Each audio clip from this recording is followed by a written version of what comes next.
This should be played at high volume, preferably in a residential area. It's the Dirty Laundry Game-Worn Hockey Podcast. We're old school, right? We wash our own dirty laundry. The name on the front is a hell of a lot more important than the one on the back. I refuse to be judged by a grown man wearing a hockey jersey. Game on! Game on! We are back with another episode of the Dirty Laundry Game-Worn Hockey Podcast, episode 133. Wade Hampton, myself, DocNoyes here tonight because of the start of the NHL season. Paul is at a Sharks game, maybe crying, maybe not. I haven't seen how they're doing. The Blues are on in the background, actually winning. So that's helpful. Yes. So lots of stuff to cover this evening. Of course, congrats to Team USA. Watching the Olympic hockey in general for both men and women, Team USA, both men and women, awesome series, but I'm not knocking Team Canada at all. They put all the stuff on the line. Some things just happen. Even watching some of the other teams, just seeing NHL guys on teams where it's not full of NHL players, and God, the Italian goalie, I know I talked about him before, the number of saves he made in that, but it's just fun to watch. And then 2 years from now, I think we have the World Cup of hockey back. Yeah. But now we've got the countdown to the trade deadline. I know there'll be a lot of moves, I think, across the board for Blues and everywhere else. But that and as several sports writers have said, it's a whole new season and a quick run to the end. So a lot of players I know rested and did small vacations or whatnot. Yeah, it should be a lot of fun going down the stretch to see where we end up. And I'm a jersey number guy, so like the trade deadline and guys moving teams is always a really fun time for me because I always love to see what number a guy ends up in on his new team. If it's the same one, or if he gets something weird, or if he does something cool. So it's that's the most exciting part of it for me a lot of times. Is like, oh, what's this guy gonna wear there? And it's funny you mentioned that because I don't know if you saw the picture earlier. I think it was put out earlier today from the Kings. Yeah. Because it's the whole, for anybody that doesn't know, what I'm assuming all collectors know, is if you're coming into a team and somebody has your jersey, sometimes if you're the senior person, say they make some kind of deal, buy it, give them a gift, whatever. I did not realize that the Kings mascot wore now I'm blanking on the player's name. Was it Panarin? Yeah. Wore 37. Yeah. So there's pictures of Panarin giving the mascot a Rolex. Yeah. To get the number. So I love media, the social media for teams that do fun stuff like that. And it just makes it so much cooler. Well, the NHL has some really weird rules about players giving away their numbers during the season. So it's really like, I'm not going to misquote it because I don't feel like having the peanut gallery hit us up later, but I know there are some pretty interesting rules about that. So that's why the fresh numbers are always funny. I'm guessing the mascot probably isn't a registered player for the Kings. No, if he is, take the mask off. Let's find out who he is. Yeah, no shit. No, but it's pretty cool. And then like the one today, the one this last week for the Blues for Jake Finley taking over his dad's number 37 because Jeff wore that for the Blues. I thought that was pretty cool. One, that it was available, and two, that he has it. So that was one I really liked. Because people don't really. I mean, he played during some pretty good eras, but Jeff Finley was a good player for us. I think he played like 6 years for the Blues. Yeah, and in the NHL overall played. Yeah, he wore the A for us at one period or another, and yeah, he was a good player and played with some really good players. McKinnis, Pronger, that era. So 708 games to the NHL. Yeah, pretty cool to see his kid playing for us too, and the same number. So yeah, I'm into that. Thanks for that, Tampa. Any Tampa fans out there? Yeah. The drink for this evening for my old fashioned is Heaven Hill Bottled in Bond. Not an expensive bottle, usually easy to find depending on where you're at. But if you haven't, I like Bottled in Bond whiskeys and bourbons anyway. So those are one of my go-tos. So definitely check that one out. So cheers, everybody. Wade with the Dr. Pepper there. My unofficial sponsor. Yes, we need to keep getting on that. Speaking of sponsors, we have, of course, Mitch always with the Drink Your Face Off line of barware and clothing. I'll have to see what he can bring out when he is in Vegas. If we have some stuff there, people want to buy it. I know I have some pucks. Maybe we can bring some hoodies or other clothing out. And also Patrick with Public Display of Collection. Make sure you reach out to him. He can do all kinds of different signs, different sizes. I haven't seen our last winner seen his finalized yet. I know he was working with Patrick to get that all set up. He's very excited. I spoke to him. He's really excited for it. Oh yeah, so and they're super cool. I'm actually working with one of the local teams I skate with. Are big with doing media stuff. They do their own little like photo shoots and stuff just to have fun, and they get different jerseys for different themes. But I'm going to work with Patrick soon to get them a locker room sign and a couple other things for that team. If you want to actually, if you're into like how fun beer leagues or beer league teams, look up Malort and Saviors. For those in the Chicago area, they know exactly what I'm meaning by Malort. It is a terrible alcoholic drink. It should not exist. But I don't get up there often enough to skate, but I am a member of the team. I have jerseys and that. So I have skated with them in the past. So it's a fun group, but they are big into social media and the jerseys are just badass. Awesome. I want to mention the Expo Saturday, March 7th, up in Winnipeg, with the game worn luck of the draw spot, $400 Canadian, $295 US, I think is what that calculates to. Don't quote me on that for sure. Definitely check.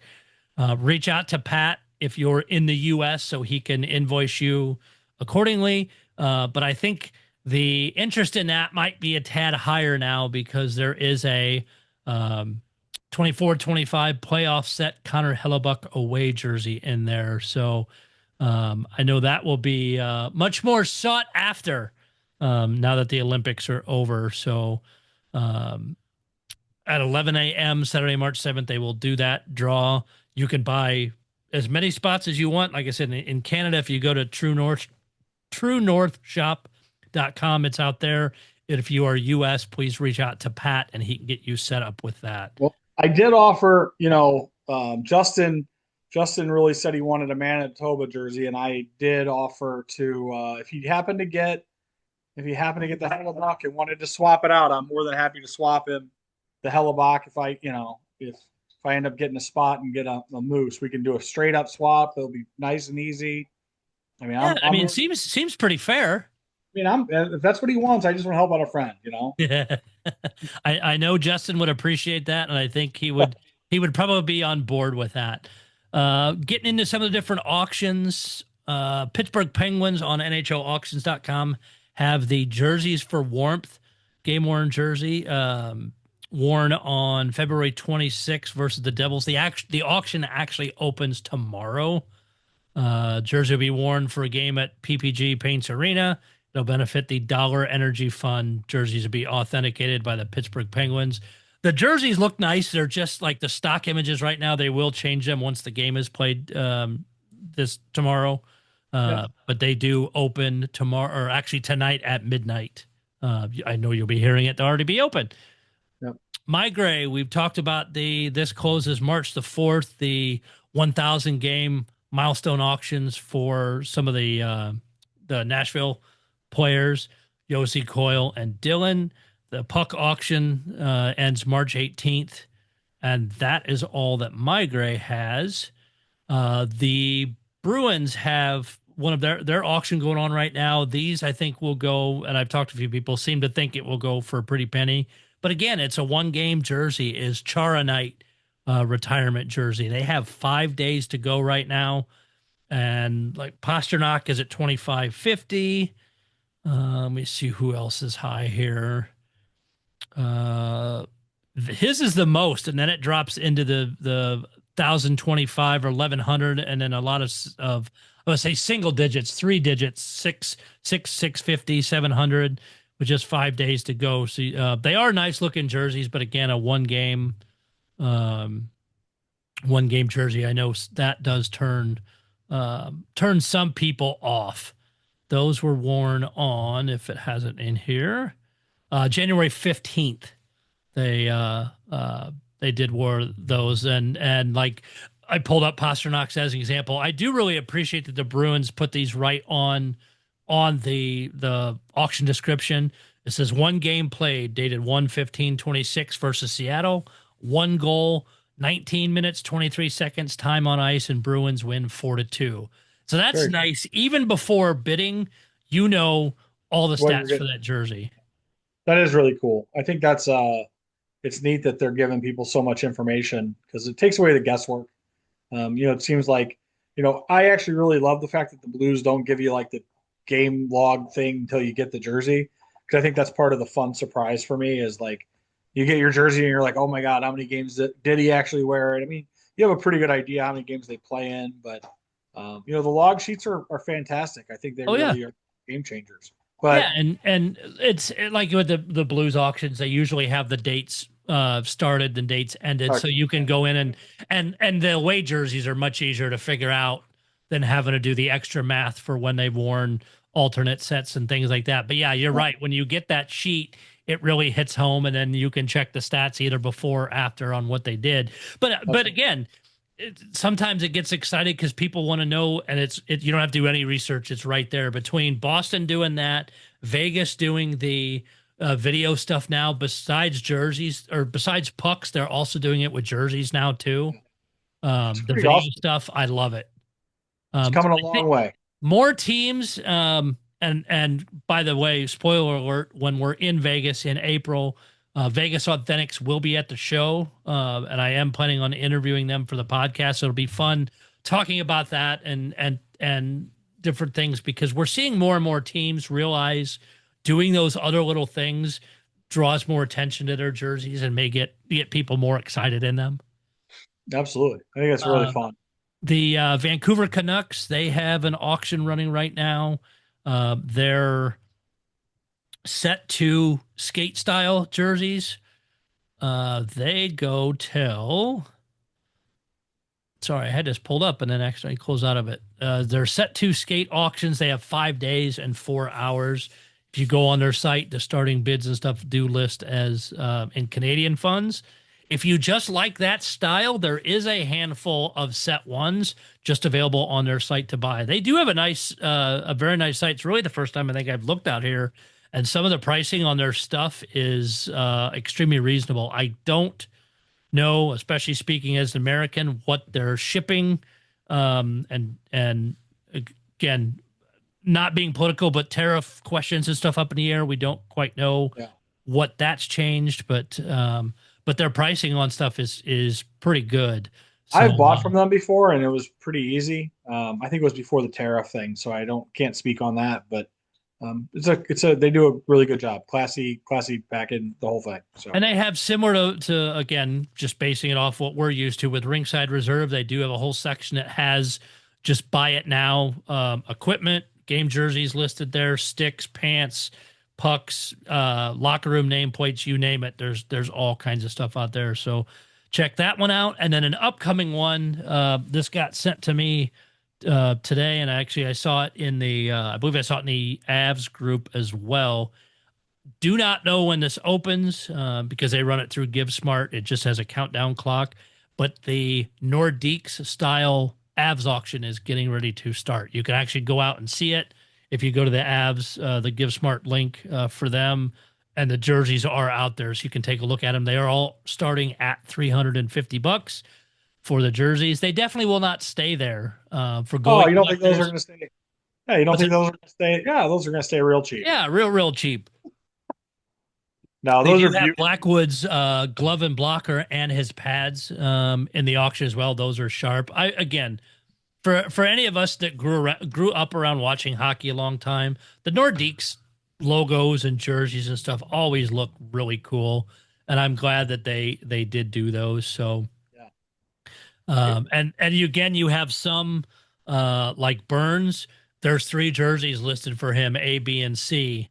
I'm trying to see in the there and see now. I'll go back from praising Boston with all their descriptions in their auction, and the Nordiques were, or sorry, the Vancouver was okay, but Colorado's description is Colorado Avalanche, Quebec Nordiques jersey, size 58. This is looking at one of Burns. It has a picture of the front, the back, and then in his case, also the fight strap, which has the date it was worn, or the through the set it was worn, October 1st through February 3rd, 26th. The trainer signed a fight strap, and it has A on it as well. But a little bit more description and stuff would be nice, abs people. I should just start forwarding them the show when we talk about that. So that's of the open auctions or auctions coming very soon. That is it. We'll talk about the classic close. What was it? 2 days? Was it closed Sunday? All the days have run together for me. It was either Sunday or Monday. Me too. Yeah, say you and I, you've had a way busier and hectic and stressful week than I have. Oh, it's all good. Yeah. The highest priced was Gretzky's 98.99 Rangers last NHL game pre-game worn jersey, sold for $448,994. Congrats, Doc, on winning that. I mean, right. And I've already sent it off to Upper Deck to get it cut into cards. I mean, we got this sorted out.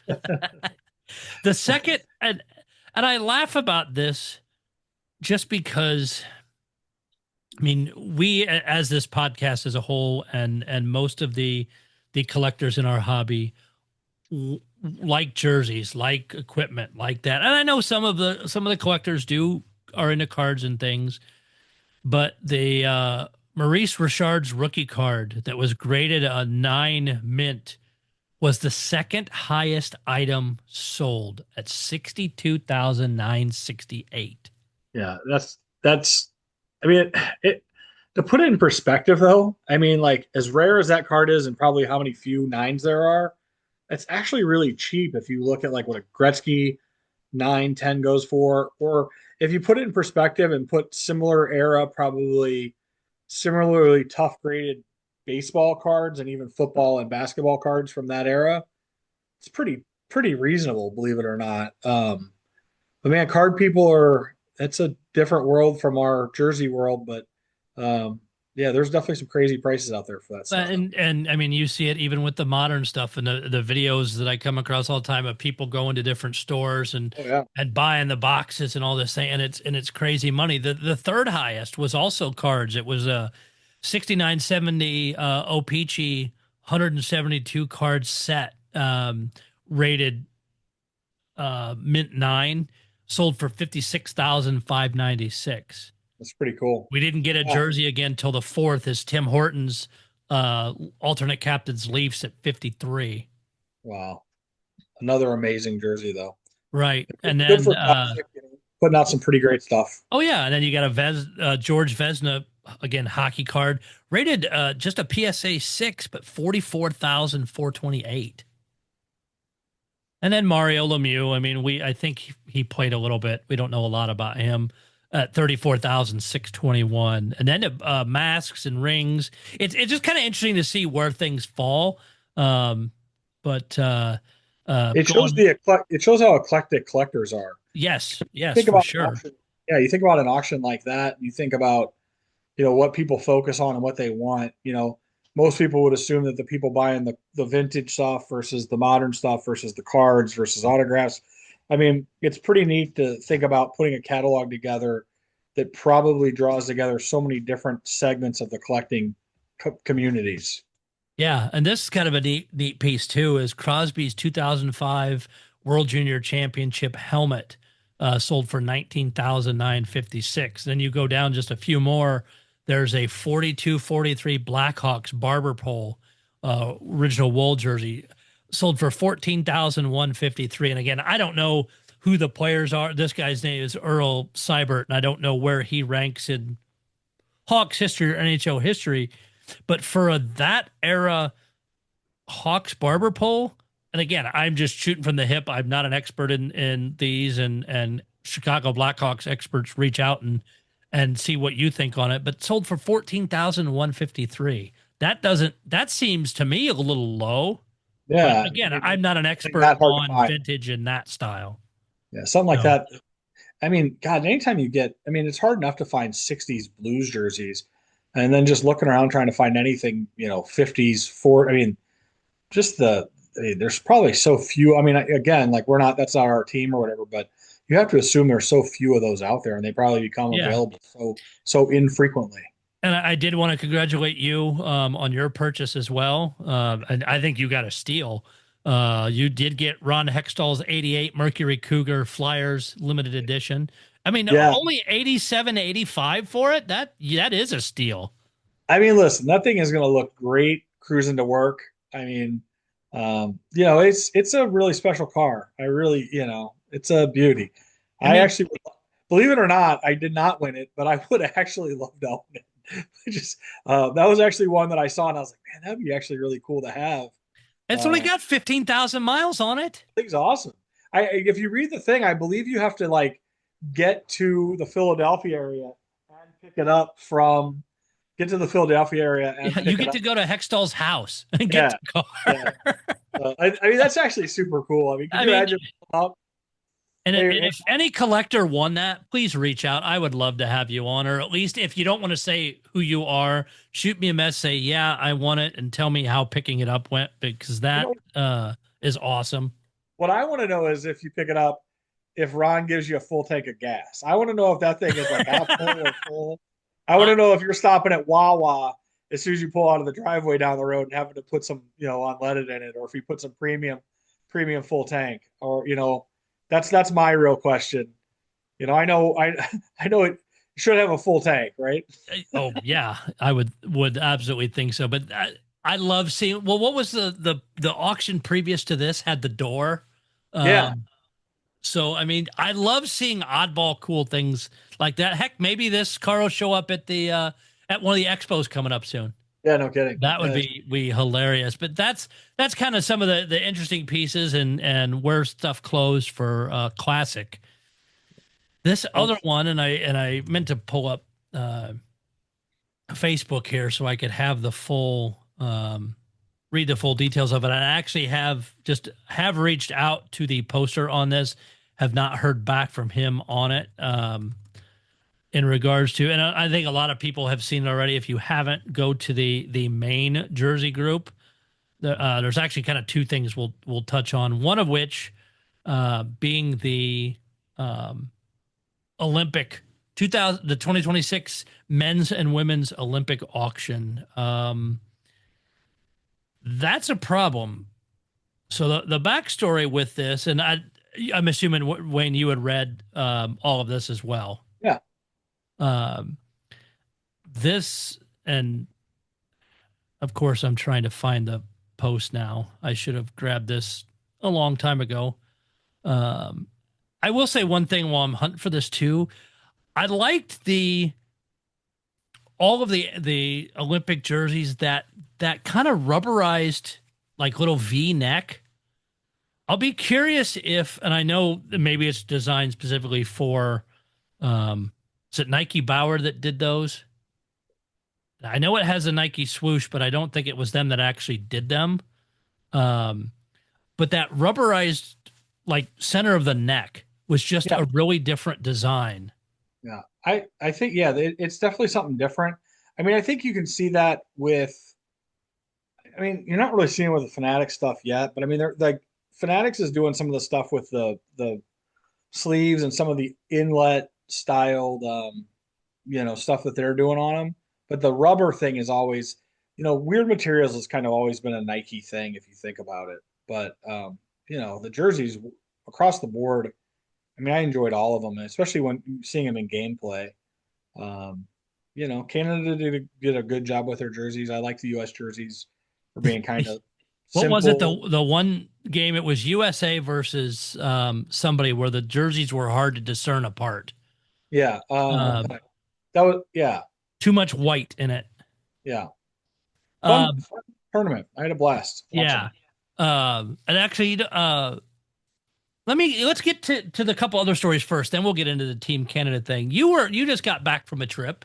I did. I got to go up to Springfield, Massachusetts, and see our AHL affiliate, the Thunderbirds, play one game, and then they played as the Isotopes the next night. Had a fun time. I got to see so many people that I have never been to Springfield for a game, so it was my first trip up. My friends, Jared and Katie, were great hosts to me. Made sure I got picked up and dropped off at airport and to the game, and seats, the whole thing. And then just so many other really nice people.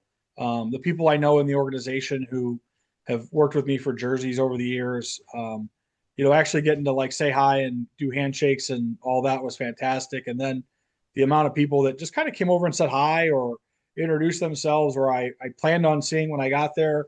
On Saturday night, we had a nice dinner with a group of people at Red Rose, which is kind of like a little famous pizza place right there by the arena. The arena was great. Very intimate, very loud.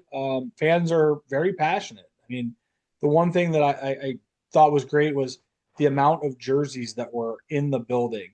I even figured out, with the help of a few of my friends, and what the tell between because basically you can buy the authentic game jerseys through the team store, but the way you tell is the sponsor patch, and a couple other things. But people were just wonderful. I had a great time. I saw two really good games.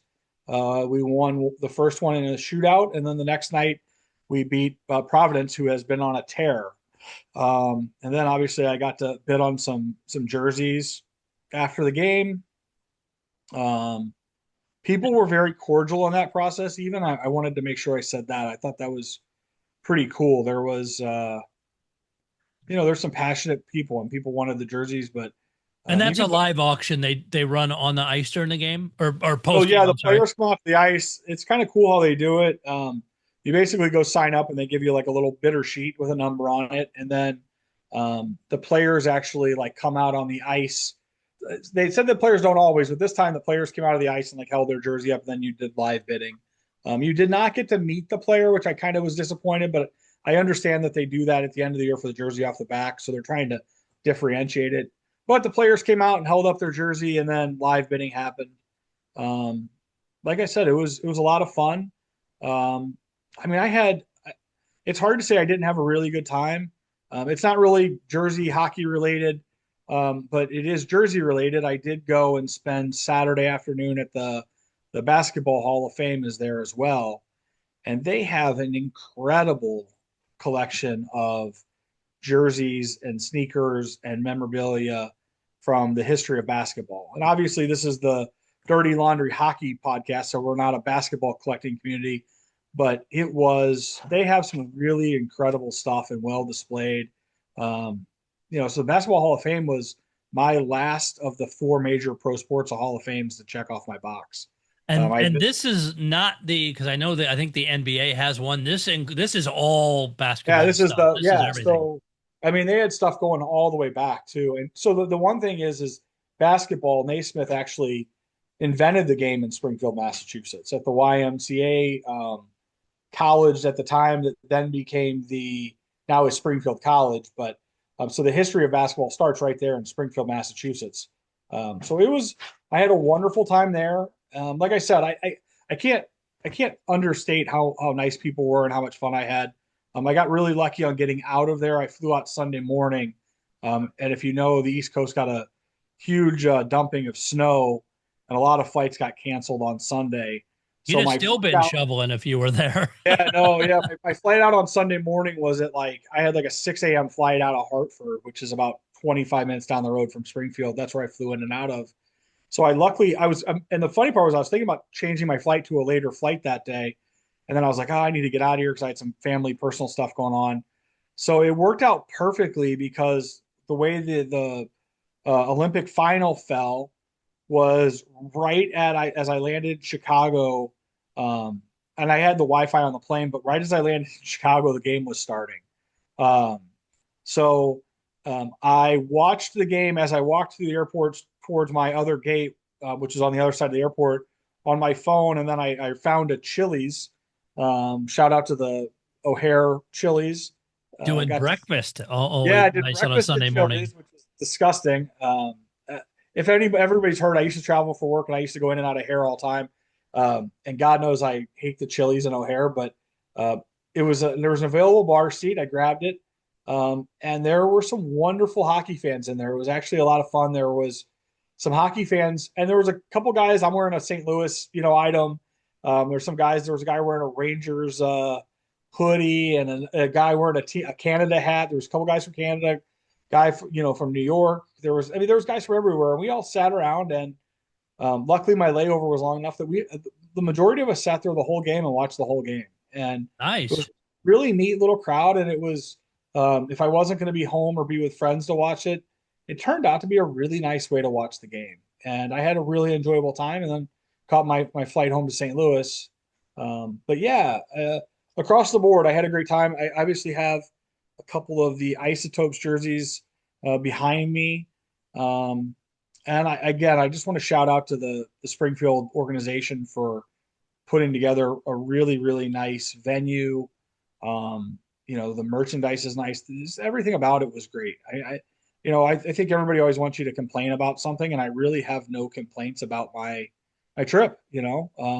Obviously I wanted some more jerseys, but it was, I got everything I wanted, and I had a great time. Hey, yeah, and those styles are awesome. And I know Yeah. I did see that Springfield put up where you can pre-order because it's 10-week delivery. If you want to get one of those, you can actually pre-order authentic and then get it lettered if you were unable to get a hold of a game worn.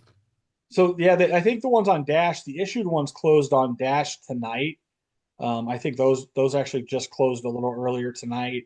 And if you want one, the best chance will be at some point AHL auctions down the stretch of the season, and the off season always, does a bunch of jersey auctions, and they'll end up popping one or two of them up in there.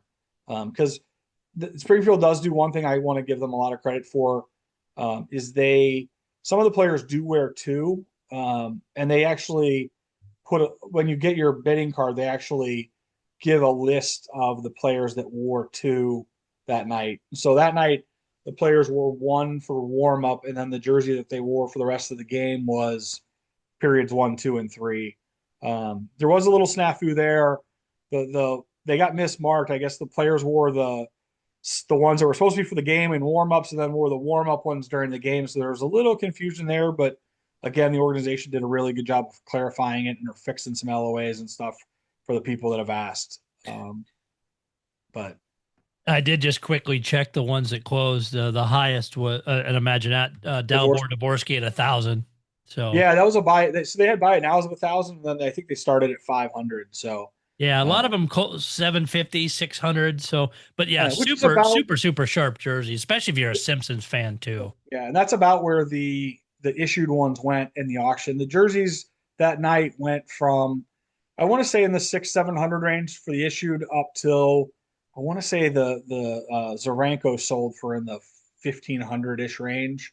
So most of they were actually less expensive than they have been in the past, from my own experience, but still, good prices. And like I said, the bidding was feverish but respectful, which was neat. There was a couple of people that you could tell were really, really wanting to get one. And that is, here, that's the difference too in that situation. We've talked about it in the past with AHL stuff, is the difference between collectors and then fan collectors, because a lot of the people there are diehard season ticket holders who love that team and become connected to the players. And it's really, I guess, especially for me living in an NHL city, and it's been a long time since we had Peoria close. It's fun to see that level of connection, right? I think we all feel connected to our NHL players, but there's definitely a little bit of a gap and a distance between that availability to them. Whereas in a situation like that, the players are so much more accessible. I mean, even when we were walking out of the game after the auction, a bunch of those guys are literally walking out pretty much right where we walk out. They're all walking to the same garage that we parked in, that they parked in. And, it was, and there's it's not like the police are chasing you off or anything crazy. It's very, very hometown hockey, and I loved it. So I thank you again. And that's the great thing with the AHL, the East Coast, and even the leagues going down is the fan player availability is so much better. And I'll get to a story I have to share from the weekend here in just a minute, but I know Springfield does it, the Bloomington Bison do it. A lot of teams do, like if they have a Sunday game, they do a skate with the players afterwards and stuff. So you just get to spend more time around them. I mean, trust me, I'm not knocking the NHL. It's just I know it's harder at that level to do the as many fan interactions that the minor league teams do. And then it ingratiates those fans to those players, and that's why you see auctions like yours that you were at over the weekend being as high as they are, is because the fans get to know the players so much more. Yep, I mean, absolutely. yes, we're fans of these NHL guys and love getting their jerseys, but will you ever actually get to meet them? Possibly, but maybe not. Well, it's easy to go to Springfield and plan around some kind of meet and greet or different things where you do get to have those things. I remember Peoria, you mentioned Peoria in the AHL level, they used to do player dinners and different things where fans would go and all of these different stuff where you could. And I mean, those were the guys that got called up at times. And then you get to see them in St. Louis, but you would have met them easily in Peoria. Yep, We're absolutely. in Springfield now. Pretty cool. Yeah, you should tell your story is a great segue from mine. So we both had crazy weekends of just hockey stuff. So I had a couple days before, probably either Wednesday, actually, because we recorded Wednesday, Thursday night, I was just sitting around at home and took a picture of, I knew I was going to go to the Bloomington Bison game on Saturday. So I took a picture of Dryden McKay, who was one of the goalies for the Bloomington Bison. Dryden won the Hobie Baker. He'd actually played juniors for the Springfield Junior Blues here in town in 14-15.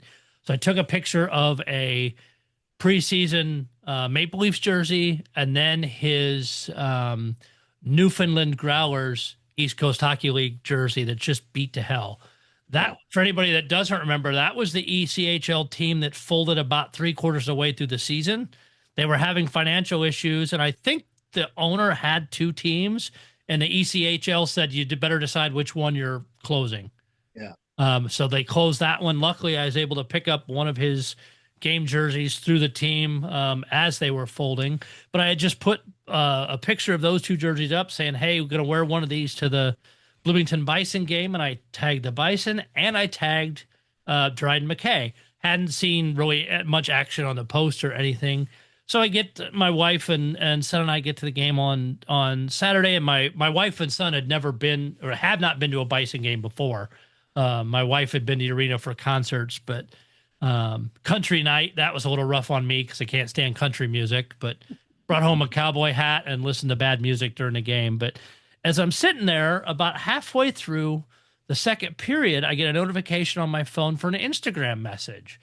And I open it up and it's Dryden McKay, because when they put the starting lineup, they've been carrying three goalies due to call-ups and some other things. So two other goalies were starting, so Dryden was scratched.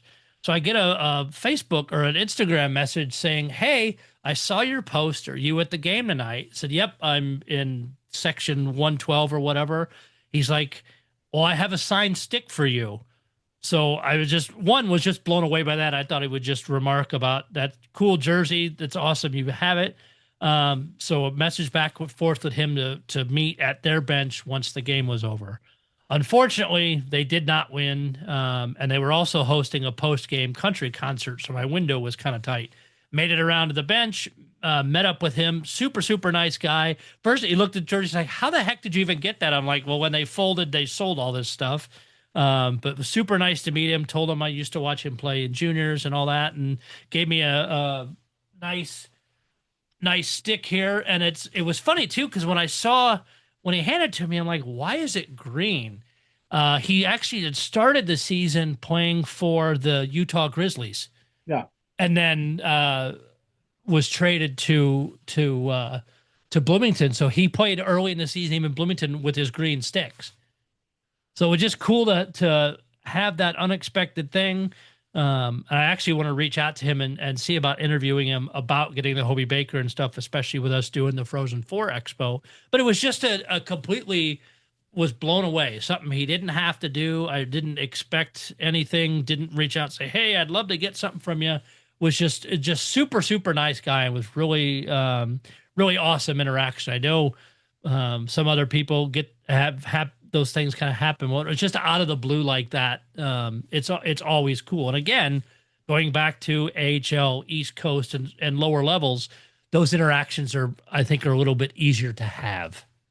Yeah, I think the players are probably less guarded at those levels, and I think that they're probably there's less demand or draw to them in those situations, right? Unless it's a super super top prospect. But even so, like the sense of community in a lot of those towns is just a game changer. Oh, for sure. It was, yeah. I think we both had good weekends with hockey stuff, and yeah. I mean, I again, like sometimes stuff happens and the stuff gets out of hand as far as some of the other stuff we've been dealing with. Right. At the end of the day, the one thing that always has to matter and we always have to remember is, this is all something that we're all doing because we enjoy it. 100%. And it's better with people, right? And it's better with people you like. Like I don't know if I can stress that enough. I think we always have to try to find a balance between the stuff and the people, right? I'm guilty of it, and I know there's a lot of other people that, probably have had their moments in that as well. And it's an important part of it. Is just finding that balance of your enjoyment of the stuff and your stuff and the people share the community with. And something else you said when you and I talked after you had gotten back from Springfield, and again, we are hockey collectors, and I'm gonna say we're just people. We're not anything special. But you said you had maybe I'm not you. You I think are, but no. But you said you got stopped at the game by people that recognized you from the podcast. Yeah, from the podcast and from the hobby. And I mean, it happens. I mean, we've been to Blues games together and it happens. And it's kind of wild, right? But at least down there, they know who you and I both are kind of in general. But to go out to Springfield. Yeah, it was super cool. And like people were like coming over and saying hi or introducing. And a couple of them were people that I'd either done deals with or have seen me on the community page. I had announced that I was coming up there on a couple of the collector pages just to say like, hey, I'm coming up here. And of course, like always, I said, I'm buying jerseys. I'm going to bring up cat. But, beyond that, like people just were like, hey, they came over and introduced and whatever. And some of those interactions were my favorite ones of the weekend because it's like, it's kind of so natural. And I'm actually, believe it or not, I get a little bit like, I don't like crowds and I do get a little shy with stuff like that.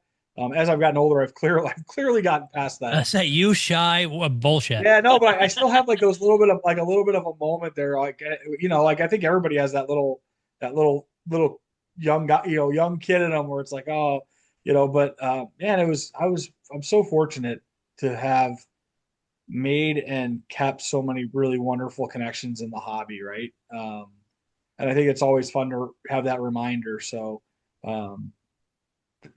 again, we say the word a lot, but I think about it with so many things. I'm thankful, and I'm thankful for the podcast, and I'm thankful that people like it. I can say that 32 or 3 episodes in, I know I'm probably speaking for you and Paul out of turn, but I think all 3 of us would still sit and do this shit even if nobody was listening.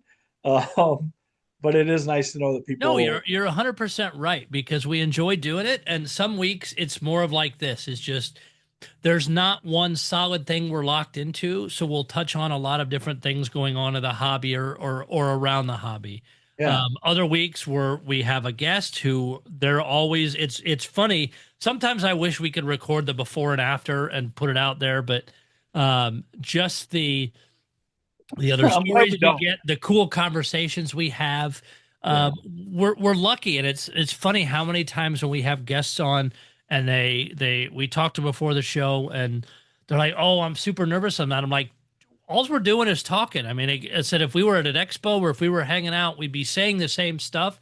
you're just in front of a camera or a microphone. There's no difference. It's just forever. I mean, Well, right. Yeah. It'll always be on YouTube or Spotify or wherever it will be. But Yeah. it does it. It just gives us an out to, because otherwise, I mean, if we weren't doing this show, all of us would just be talking in chats and things like that. But it helps give the audience and us a different way to put stuff out there. And again, will we someday get tired of doing it? Maybe. Yeah. We sure as hell don't do it for the money, because there isn't any. We do it because we truly enjoy it. And yes, some some weeks we have to move schedules, or like tonight, Paul had a game. We do those things. I'm working with, and I'll touch on both of the people I'm trying to book soon for issues they're having with jerseys and that. But working on alternate scheduling for one of them, because their work schedule is different. I'm like, we'll do those things. So it is, we just try to make this show the best we can, and always hope people enjoy it. There's a lot of people that have always, you hear people talk about wanting to do a podcast, or like, the one thing I do love is we have some great friends that make a lot of suggestions, and we try to, I know I personally, will come and try to bring a lot of those things to the table, and we try to add different segments and different things that are suggested to us. But again, like, everybody's life's busy. It's hard to find 2 hours a week between 3 or 4 people and make it work. But I'm glad that, it's also probably 2 of my most rewarding hours a week as well. Yeah. And depending on if we've got guests and doing other things, by the time we get on the show, pre-show and talk stuff, record, talk after, and then you guys get off and I finish editing, it's 3.5 to 4 hours in a night of doing this. And sometimes if we do it on a night that's not our normal, like, we're of course recording this one on a Thursday night, shows up Friday morning. Sometimes if we record it earlier in the week, I will just edit it the next day and then put it out so I can get a little bit more rest, because I'm in my office the next day at 6:30 in the morning. Getting done at midnight does get a little tiresome, but again, it's because we enjoy it. And if there are others that want to think they have an angle or want to do a game worn type podcast, go for it. If you think you want to do that and you have questions, I have no problem answering them. I'm working with a local podcast that's getting ready to launch here in Springfield. Nothing to do with hockey, sports, otherwise. Because the guy put a question online about, hey, I'm starting a podcast. Who has some technical experience? Well, now I'm their technical consultant / producer. And I mean, they're doing multiple camera angles and all this kind of stuff. And it's like, you know what? Yeah, I'm taking on even more stuff that I'm not going to get paid for, but it's because I enjoy doing it. And I love helping people launch new cool things that I think will take off well. I think you're the Dr. Dre of podcasts. I mean, that's something like that. It'd just be nice if it paid better. But no kidding. Let's get back into a couple other things here before we wrap up this one. And I've reached out to Anthony to get him on the podcast, is probably more so once this is all resolved. But Anthony Zach posted this, and both of these two things we're going to talk about will come out of the main group page. His post he posted 11 hours ago. It says, I have an odd story. Just seeing if anyone has experienced this before. Team Canada was auctioning off their game used jerseys through Givergy auctions. I was outbid by 3 different people. So even though I lost the jersey, they are now claiming I have to pay my last bid because the other 3 people decided, for some reason, decided not to pay. So they kept going down the list and finally got to him saying, hey, I guess you're paying for this. Says, has anyone else heard of this? I lost the auction fair and square, and the 3 other people outbid me, and the winning bid at closing didn't pay. I thought I lost, moved on, purchased a different jersey. It seemed like because Canada lost the gold, some bidders didn't pay, even though they won the auction. And there's, as of recording of this, there's 74 comments on it. I never saw that. I don't think he mentioned the jersey, right? No, he did not say which one he got. He did give an update a little bit later. It says, spoke with Givergy, and this is just the auction hosting platform. It is not the Team Canada people that are that are having this stuff posted. It says, spoke with Givergy. The 3 other bidders retracted their bids right after Canada lost the game, and there was still time left in the auction. However, the system did not update the bid amounts. So still not fair to me that people can retract their bids after they lost. Yet Givergy never updated me, and the closing they said, and in closing they said I had lost the auction and I was outbid. Days later, they go through the emails and claim that all the high bidders had retracted bids. That in itself seems extremely questionable. He can reject it just like the other 3 people did. Though. Yes, and a lot of the comments are saying, let your card know, reject it, do whatever. He does also go on to say he talked to them on phone. They're actually emailing Hockey Canada to figure it out. But he said he did receive a text alert on Thursday, February 19th, that he had been outbid 4 days before the tournament ended. And right after they lost, everyone retracted their bids via email. Yeah. I'll get into this in just a second because I have the auction up here, and we'll get into their to Givergy's rules, for lack of a better word. But a lot of people are saying, hey, you're not responsible. Yes, they're going down the list. They at that point should go down the list and offer next person, do you want it? These people didn't pay. It's crappy that so many were allowed to retract their bids. But if he was never notified before it closed that those bids are retracted and he now has the winning bid, it's not on him. No. I mean, my answer to that has always been really simple. I've had that happen years ago. It would happen on eBay occasionally. It doesn't happen as much anymore. This is probably 10 or 15 years ago plus.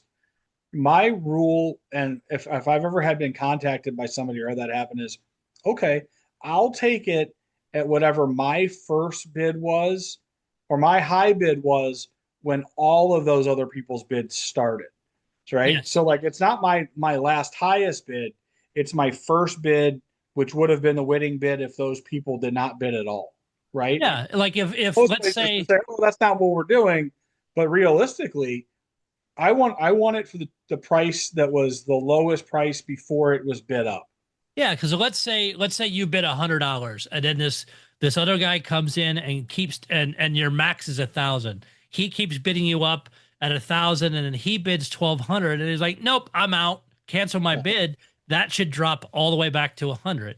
Yeah, and that's not how it works. Well, no, but that's my argument on it is like, but I mean, it's a slippery slope. I mean, the good news is it doesn't sound like if 3 other people have already backed out, it doesn't sound like he's going to have any obligation to it, especially if he got notice that he was outbid and never got notice that his bid was re-engaged. Right. And on Givergy's page under their terms and conditions for bidding, it's bidders wishing, and I'll go through the whole section here. Bidders wishing to bid on an item may make a bid for an item through the bidding facility, meaning the website. All items offered in auction are listed and offered for sale on an as-is basis.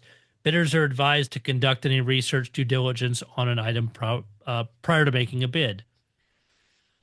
A bid made by a bidder is an offer to purchase the item listed at the stated bid price. Any bidder making a bid for an item acknowledges and agrees that their offer is an irrevocable offer to complete the transaction if they are the winning bidder, whereupon the bid will become a contractually binding obligation to purchase the item at the bid price.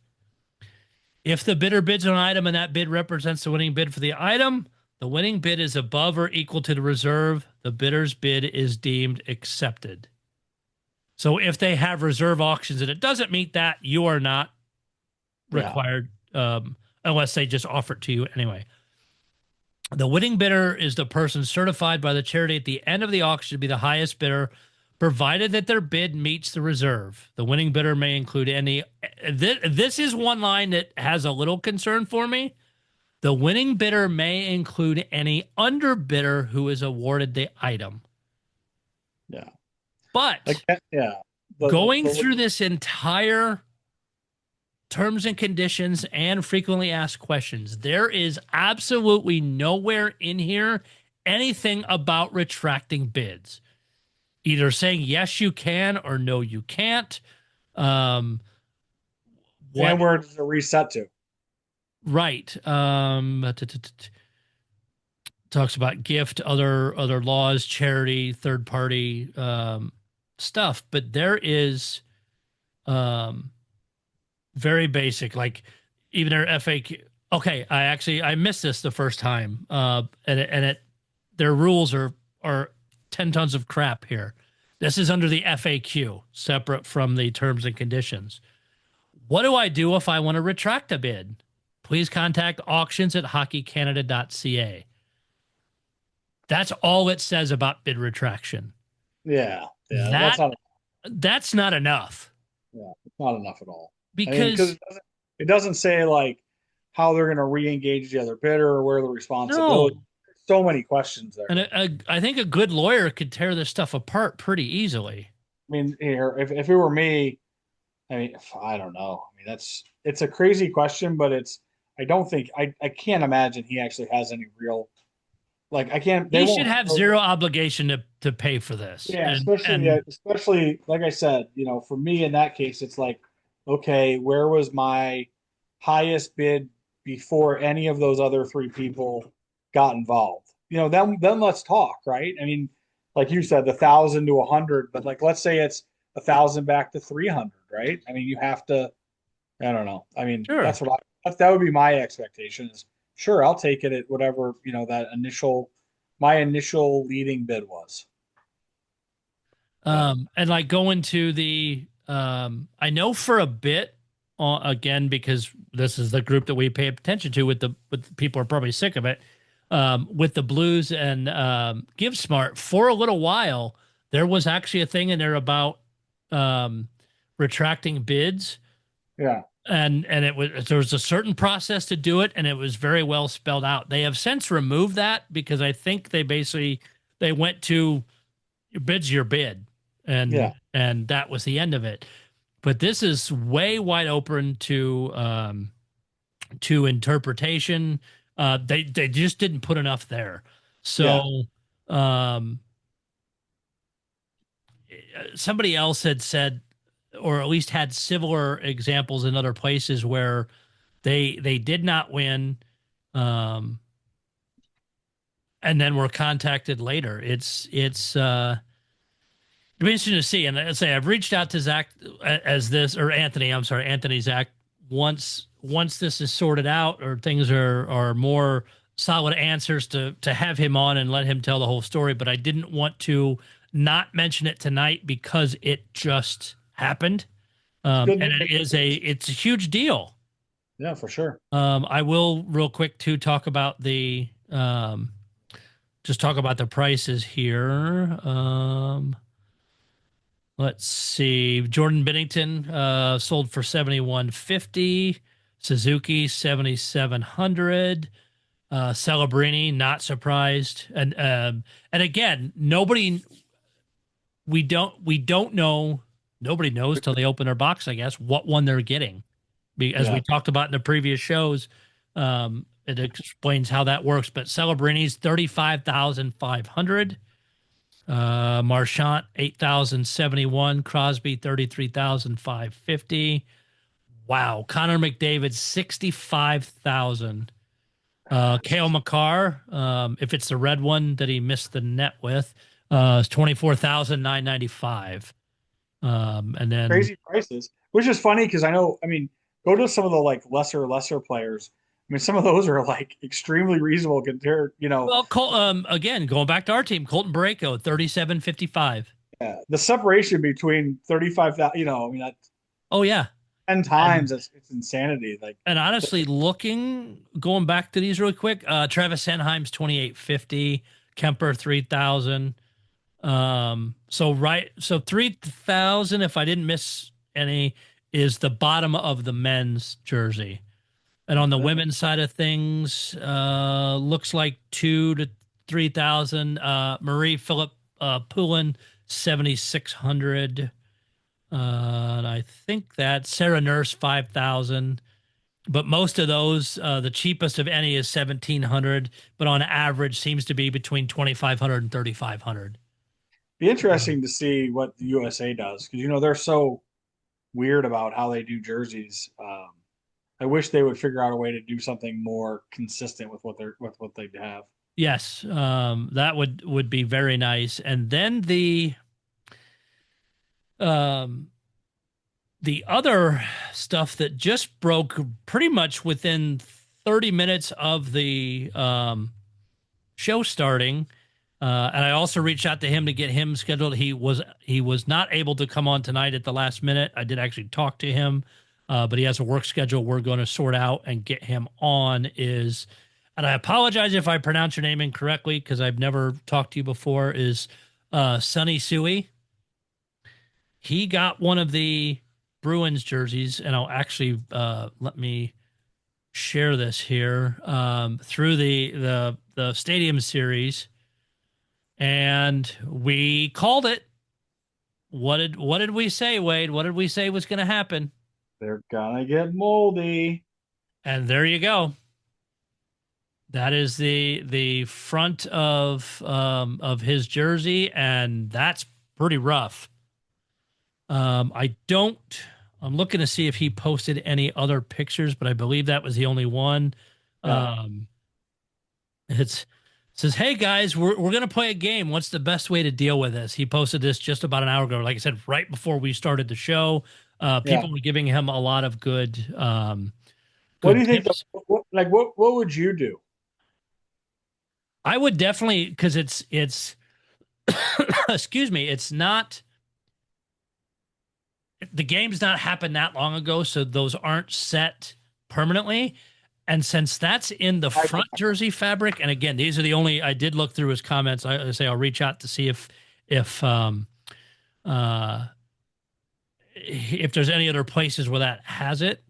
I can't tell by the picture if the right below the N in the Bruins also has mold on it. Kind of looks like it does, like right underneath the N here. Yeah. It's hard to see because that bears black, of course. But in a case like that, I'm going to try and get that addressed as fast as possible.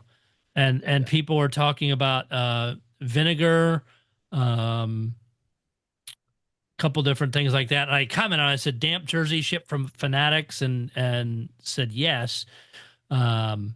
Also, somebody else asked if it smelled, and it says, yes, it stinks. And I don't know which. If it smells like sweat or if it stinks like yes, mold. I think there's two different things. And people are saying, a couple people commented on there too, saying they're Sunny or Sonny. Again, I apologize not talking to you to get how to pronounce your name. Did get a Tampa one and said it was fine. Somebody else also said they got a Tampa and it was fine as well. But it could be anything from because I know somebody I think it was in the Tampa group, got a jersey, is concerned that it was issued, but when people actually looked at the game sheet from the game, the guy played a total of 2.5 minutes the entire game. Yeah. I'm sorry, played 10 minutes the whole game, and hit the period he had, it was just over 2 minutes in the jersey. Yeah. So guys, like the wash tag or the little wash tag isn't even out of it, and they're like, yeah, for 2 minutes, that's why. Yeah. Here, I'm gonna throw it out there. For me, I'm gonna wash that thing and just treat it, because I would. Yeah, you get that done, because the faster you do it, the less likely it's going to be permanently stained or stained as bad. Jersey. I mean, it's a modern jersey. It's not like it's a vintage jersey that you're not going to screw that fabric up with. It's designed to get washed. I mean, for me, I have a system for washing them. Which one of these days we'll do a video of me washing jerseys. But I mean, here you get some, when you get a stinky one, or you get one that, we've all dealt with different degrees. Yeah. Yours came off the ice. You said damp and stinky. They were awful. Yeah, they were awful. So it's. But you hung them at your hotel to at least get some of that dealt with. So actually, you know what? I didn't. Because it was cold and I knew I was flying home the next morning, and I didn't feel like having my hotel room smell like a locker room. Yeah, so what I did is I took them, I left them in the bags that they gave them to me in, and then I actually sealed them in Ziploc bags with no air in them so that no mold could grow. Like I pushed all the air out and then Ziploc them Smart. like I do when I travel them. And then when I got them home, I dealt with them. But you then immediately got them washed when you got home. I immediately got them out and I got them up and dried and like cleaned up so that I dealt with it immediately at home. Not like I didn't leave them in the bags. It wasn't hot. Like there was no real opportunity for anything to grow on them because, I mean, they were cold when they got to my room. They were probably, below freezing cold on the flight, on the airplane. And then, it's a quick drive home and then they were handled. So I knew that I wasn't going to it wasn't like I was flying to Miami and they were going to sit, out in the sun on a, Right. and get moldy or shitty. So, and if other collectors got Bruins ones, because like I said, I've seen multiple people post Tampa stuff and nobody's complained about those that I'm aware of. But if anybody else got Bruins ones that look like this, please reach out. Love to have you on too. But we are trying to get in the next week or two, get both these guys booked on the show to talk about their separate experiences from their perspective. But I didn't want to not bring this up because it is, I mean, the Bruins one was just posted right before we went on the air. And these are the kind of things that we should cover quickly, at least get some start of the discussion on it. But I'm excited to have those guys on the show once we can work with their schedules. But absolutely. I mean, it's unfortunate, but we called it. We knew this was going to happen. Luckily, and maybe because it happened, the game was in Florida and it was close. The Tampa ones didn't have the time for it to be a problem. But it just shows the difference between however they were handled out of the locker room on the Boston side versus how they were handled in the locker room on the Tampa side. So for sure. And an interesting topic. Yes. So we'll get those guys on soon, but we've covered a lot of ground, and we will stay on top of these stories. Feel like an actual newsman, like I used to do with some of the breaking news stuff I had to cover, for the regular radio stuff. And now we're doing it with hockey jerseys. It's a lot of fun. So I wouldn't want to do it any other way. Exactly. We did miss Paul tonight. Hopefully he had fun at the game. I know he was sending us some pictures while we were recording this. So hopefully he enjoyed that. We will cover a lot more stuff. If things pop up, we'll share it out. We'll get these guests booked. If you want to be a guest on the show for absolutely anything having to do with this, please reach out to Wade, Paul, myself. We'll get you scheduled, get you on. If you have topics, you have you have questions you would love to have answered on the show, whatever you want to have in regards to Game Worn Hobby, reach out. We will get it in the show some way. I know I've continued to get compliments on the when we do it every couple weeks of the tips for new collectors and that. So we'll have another tip or two next week on that. We won't do them every week, but we'll at least definitely continue to spread them out. So with that, Wade, you enjoy the rest of your evening, and we will talk to you guys all next week.